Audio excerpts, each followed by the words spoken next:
When there is harmonious integration centered on the close connection between hearing and space, then the divine can be heard. If you're asked to list the senses, what would you say? Would you begin with sight?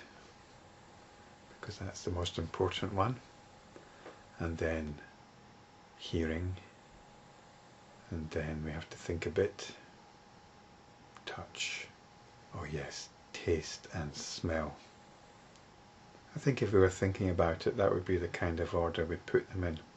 But back in Sutra 36, the senses are listed in a different order. We've got hearing, touching, seeing, tasting and smelling. So tasting and smelling come at the end. And here sight is in the middle, seeing is in the middle, and the first two are hearing and touching. I wonder if this order indicates anything. And it might be worth dwelling on this, because it seems to me that Sutras 41 to 44 are based on the senses. Sutra 41 being to do with hearing. This tasting and smelling.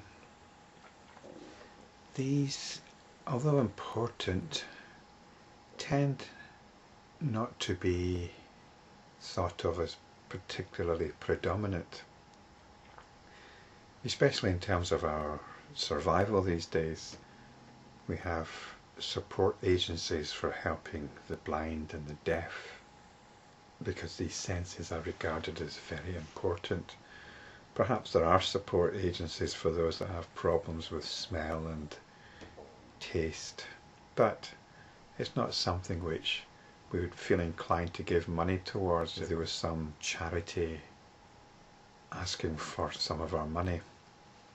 Which is quite strange when you think about it, because in a way smelling and taste are very intimate.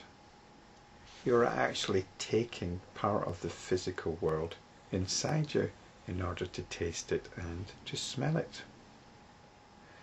So smelling and taste are very intimate, but we don't regard them as the most important of the senses.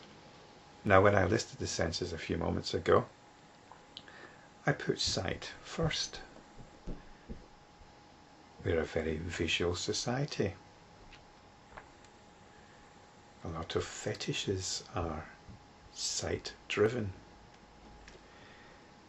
And it's very strange, because sight is possibly the subtlest of the senses, even more subtler than smell, because what our eyes are detecting are these massless particles called photons, or if you prefer to think in terms of wavelengths, our eyes are very sensitive to the subtlest change in wavelength. This is how we discriminate between different colours. So the eyes are incredibly subtle, perhaps the subtlest of the senses, and yet they dominate us the most. Now it's interesting that Patanjali lists hearing first, and this Sutra 41 is about hearing. Patanjali begins with hearing and touch. Hearing is perhaps of more spiritual significance than seeing. When you read stories of enlightenment, how particular people became enlightened, it's usually because of something they heard. There are some occasions when it's something that is seen, but more likely it's when they hear something. It might be a piece of scripture. It might be just an ordinary saying, but it's heard in a particular light. But very often it's a piece of scripture. Huineng, the sixth patriarch of Zen Buddhism, he was illiterate, described as a barbarian. I think he might have been a woodcutter. But he heard a monk reciting from one of the Mahayana Sutras, and at that point he became enlightened. The difference between hearing and sight is hearing doesn't take us out of ourselves so much. Sight takes us right out. Takes us right out of ourselves. You can see this with dogs. If a dog is focused on something in the distance, it's completely oblivious to everything nearby. They're a bit of a hazard if you're a jogger, because dogs are completely out of their body. They're at some distance away when they're focused on something. And hearing, we don't get this so much. And I think this is the strength of music. This is why music affects us so much, because we're not concerned with locating music in space. Music is an inner experience. It's something we're touched by.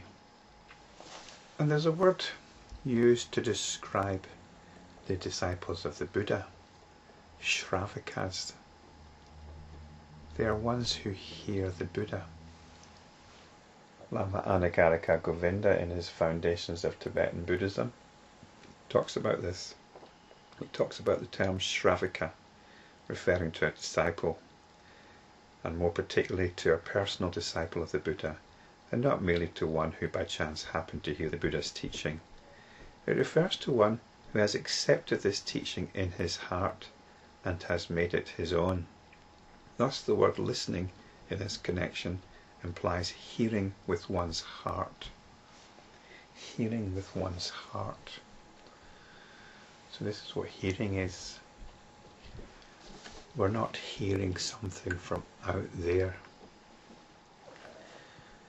And this is the samyama, the contemplation on the connection between hearing and space. Because there is no space. The hearing is right here, not out there. And then the divine can be heard.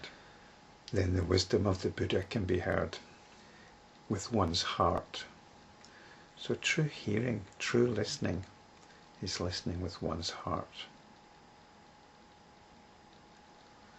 That sounds poetic, but let's be as practical and immediate as we can with this. Right now you are listening. Bring awareness to that listening. It's much easier to bring awareness to listening than it is to seeing. And in that awareness of listening, that awareness which is right here, there is this stillness. This is the nature of samadhi. Stillness, awareness, in which all sound comes and goes. A couple of videos back, I had a bit of fun at the expense of those so-called spiritual types who are a little bit sensitive to noise. They like silence, as if there's something spiritual about silence, in the sense of silence being lack of noise. But true silence is silence which embraces all noise. It's the awareness within which all sounds arise. So we don't get into discriminating noise. We don't get into saying this is a good noise, this is a bad noise, and all noise is bad, let's have silence. All that game is not spiritual at all. It's just a kind of lifestyle choice which is sometimes referred to as spiritual, but it's not spiritual. True spirituality means being in touch with the silence within which all noise, all sound comes and goes.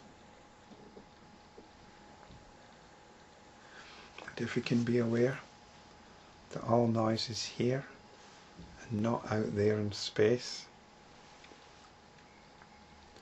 then we're in touch with the divine.